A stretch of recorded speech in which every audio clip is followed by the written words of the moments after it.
بسم اللہ الرحمن الرحیم نحمدہ ونصلی علی رسولہ الکریم اما بعد۔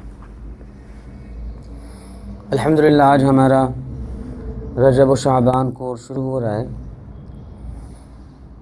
عموماً ہمارے کورسز پیر والے دن یا بدھ والے دن شروع ہوتے ہیں، اور اس کی وجہ یہ ہے کہ بعض احادیث کے مطابق یہ دن مبارک ہیں، اور کوئی بھی اچھا کام جب ان دنوں میں شروع کیا جاتا ہے تو اللہ تعالیٰ اس کو پورا فرماتے ہیں۔ بعض روایات سے معلوم ہوتا ہے کہ اللہ تعالیٰ نے نور کو بدھ والے دن پیدا فرمایا، اس لیے کوئی بھی نورانی کام، کوئی بھی دینی کام جب بدھ والے دن شروع کیا جاتا ہے اللہ تعالیٰ اس کو مکمل فرماتے ہیں۔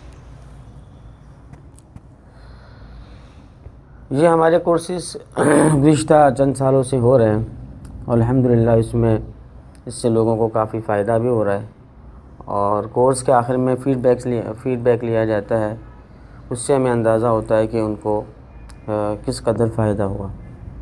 اللہ تعالیٰ سے دعا ہے کہ ان تمام کوششوں کو قبول فرمائے، اور ان کورسز کو عوام میں بیداری اور شعور پیدا کرنے کا ایک ذریعہ بنا دے، اور ہم سب کے اندر اخلاص پیدا فرمائے۔ طالبات، معلمات اور انتظامیہ، ان سب کے اندر اللہ تعالیٰ خلوص اور اخلاص پیدا فرمائے، اور ہم سب کو اس کی برکت سے عمل کرنے والا بنائے، اور اخلاص کے ساتھ عمل کرنے والا بنائے، اور اس کی برکت سے ہمیں معاشرے کے اندر اچھے کام کرنے کی توفیق عطا فرمائے، مثبت کاموں کی طرف بڑھنے کی توفیق عطا فرمائے، منفی کاموں سے ہماری حفاظت فرمائے۔ دیکھیں، ہماری شریعت اسلام ایک عظیم الشان اور ایک بہت آسان اور بڑی خوبیوں والی شریعت ہے۔ کسی بھی فلسفے کے اندر، کسی بھی مذہب کے اندر کچھ شعبے ہوتے ہیں، کوئی اس کے عقائد کے شعبے ہوتے ہیں، کوئی عبادات کے، کوئی اخلاقیات کے، کوئی نکاح طلاق کے، پھر اس کے مالی معاملات ہوتے ہیں، سزاؤں کا ایک نظام ہوتا ہے، سیاسیات اور حکومت کا ایک نظام ہوتا ہے، اس کی رہن سہن معاشرت کا نظام ہوتا ہے، اس کی عدالت کا ایک نظام ہوتا ہے۔ اگر آپ غور کریں تو اسلام نے ایک بہت آسان لائحہ عمل پیش کیا ہے، بہت آسان مذہب ہے۔ اسلام کا جو عقائد کا نظام ہے وہ سب سے اعلیٰ ہے۔ توحید، رسالت اور قیامت اس کے بنیادی عقائد ہیں، اور عقائد کے معاملے میں اسلام بالکل بھی کمپرومائز نہیں کرتا، سمجھوتا بالکل نہیں کرتا۔ معاملات کو دیکھا جائے تو سودی معاملات کے علاوہ اکثر و بیشتر معاملات شریعت نے جائز قرار دیے ہیں، چند پابندیاں لگائی ہیں لیکن معاملات کو جائز قرار دیا ہے۔ علاج معالجے کو دیکھا جائے تو تمام علاج معالجے کو شریعت نے جائز قرار دیا ہے، کہیں پہ کوئی روک ٹوک نہیں ہے، بس یہ کہا ہے کہ آپ شرک نہ کرو، اور ضرورت نہ ہو تو نشہ آور چیزیں استعمال نہ کرو، اور حرام چیزیں استعمال نہ کرو۔ باقی ہر طرح کی علاج معالجے کی اجازت دی ہے۔ کسی علاج کے لیے، کسی گولی کے کھانے کے لیے اگر ڈاکٹر تجویز کرتا ہے تو اس میں دلیل نہیں مانگی جائے گی کہ کس دلیل کی بنا پر یہ گولی کھانا جائز ہے، بلکہ اس میں شریعت کا ایک عام اصول ہے کہ وہ علاج معالجے کی ہر صورت جائز ہے۔ اسی طریقے سے معاملات ہیں، جیسے میں نے عرض کیا کہ سودی معاملات کے علاوہ تمام معاملات جائز ہیں۔